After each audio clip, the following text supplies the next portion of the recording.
তোমাদের সঙ্গে বেশি সময় শেষ না করে আজকেরই তোমাদের এই মুহূর্তে টমেটোর মধ্যে ডিম দিয়ে রেসিপিটা দেখাই। তো বন্ধুরা, আজকের আবারও তোমাদের সামনে নতুন একটা ভিডিও নিয়ে হাজির হয়ে গেছি।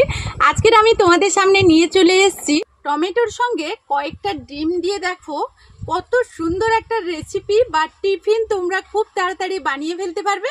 তো চলো ভিডিওর সঙ্গে থাকো। আশা করবো আজকের ভিডিওটা তোমাদের কাছে ভালো লাগবে। পুরো ভিডিও স্কিপ না করে দেখার অনুরোধ রইল। তো এখন আমি যেহেতু টমেটোর সঙ্গে কয়েকটা ডিম দেব, সেই কারণে আমি টমেটোটা খুব ভালো করে ধুয়ে পরিষ্কার করে কীরকম সাইজের টমেটোগুলো কেটে নিই সেটাই তোমাদেরকে দেখাবো। টমেটোগুলো আমি পনিকেই কেটে নিচ্ছি, এইরকম চ্যাপটা চ্যাপটা করে কেটে নিচ্ছি।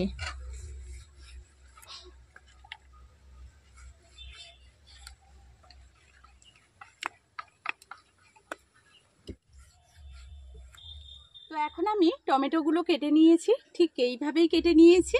আর এই রেসিপির জন্য আমি কিন্তু টমেটোগুলো এইভাবেই শুরু করি। এই রেসিপির জন্য টমেটোগুলো এমনই কাটতে হবে। এখন আমি এখানে কয়েকটা ডিম ফাটিয়ে নিচ্ছি।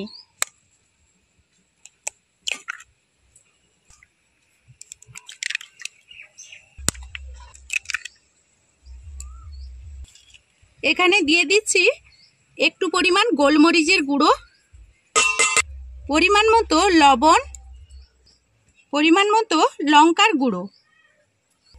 এই সবগুলো উপকরণ এখন আমি খুব ভালোভাবে হ্যান্ড উইচ দিয়ে এইরকম ফেটিয়ে নিচ্ছি। তোমরা চাইলে কিন্তু কাঁটা চামচ দিয়ে খুব ভালোভাবে মিশিয়ে নেবে।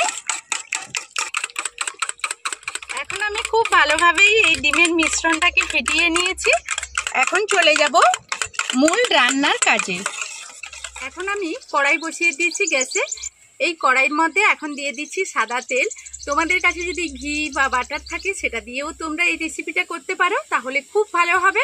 তো আমার হাতের কাছে, সবার কাছে তো আর সচরাচর বাটার কিংবা ঘি এইগুলো থাকে না, কিন্তু সাদা তেলটা সবার বাড়িতে কম বেশি থাকে। এই জন্য সাদা তেল দিয়েই আজকের এই রেসিপিটা করে দেখাচ্ছি।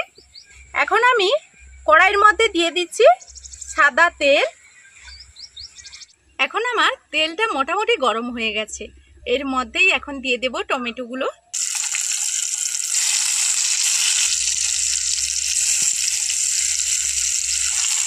এখন আমি এই টমেটোর মধ্যে উপর থেকে দিয়ে দিচ্ছি স্বাদ মতো লবণ।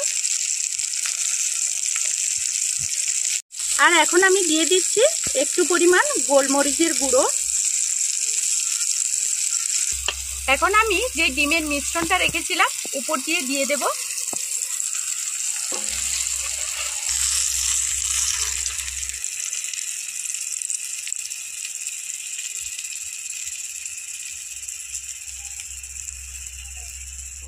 এখন আমি হালকা আঁচ করে দিয়েছি, এটা এখন ঢাকনা দিয়ে দেব।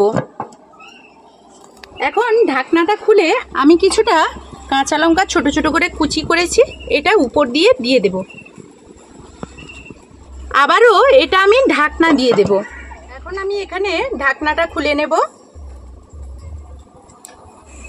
এখানে আমি একটা সেদ্ধ ডিম নিয়েছি, এইরকম গ্রেটারের মধ্যে গ্রেট করে দেব। তো আমি এখানে ডিম দিচ্ছি, তোমরা চাইলে কিন্তু এখানে চিজও দিতে পারো তোমাদের মনোমতো করে।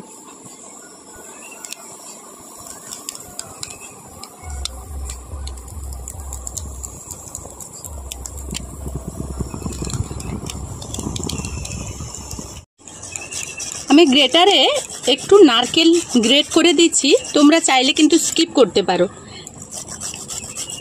একটু টেস্টটা বাড়ানোর জন্য আমি একটু নারকেল দিচ্ছি। এখন আবারও একটু আমি এটাকে ঢাকনা দিয়ে দিচ্ছি।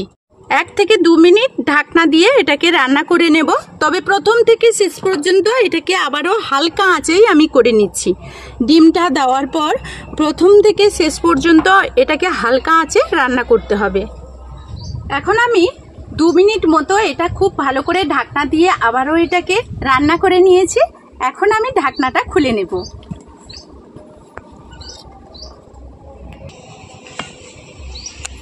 আর দেখো বন্ধুরা, আজকের এই রেসিপিটা কিন্তু আমি হাতের কাছে থাকা মাত্র কয়েকটা উপকরণ দিয়ে করেছি। এটা চিজ, বাটার এইগুলো কিন্তু বাজার থেকে কিনে আনতে হয়, যেগুলো সচরাচর আমাদের হাতের কাছে থাকে সেটা দিয়েই আজকের করলাম।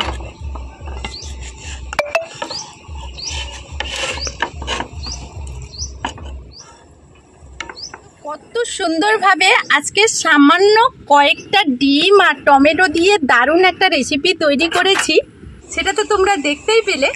অল্প সময়ের মধ্যে যখন হাতে একেবারেই টাইম থাকবে না, তখন বাচ্চাদের টিফিনে বলো, বড়দের অফিসের টিফিনে বলো, এই রেসিপিটা কিন্তু খুব তাড়াতাড়ি তোমরা তৈরি করে দিতে পারবে। আর এটা দেখতেও যতটা সুন্দর, ঠিক খেতেও তার থেকেও অনেক বেশি সুন্দর। তো মুখে বললে হবে না, তোমরা কিন্তু বাড়িতে একদিন হলেও বিশ্বাস করে আমাকে ট্রাই করবে, তাহলেই বুঝতে পারবে। তো এখন চলো খেয়েই দেখি কত সুন্দর হয়েছে।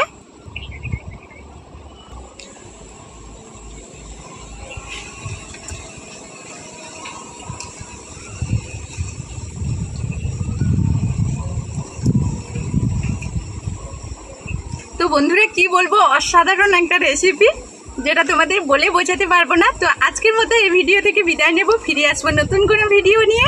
ততক্ষণ সবাই সবার পরিবারকে নিয়ে ভালো থাকো, সুস্থ থাকো।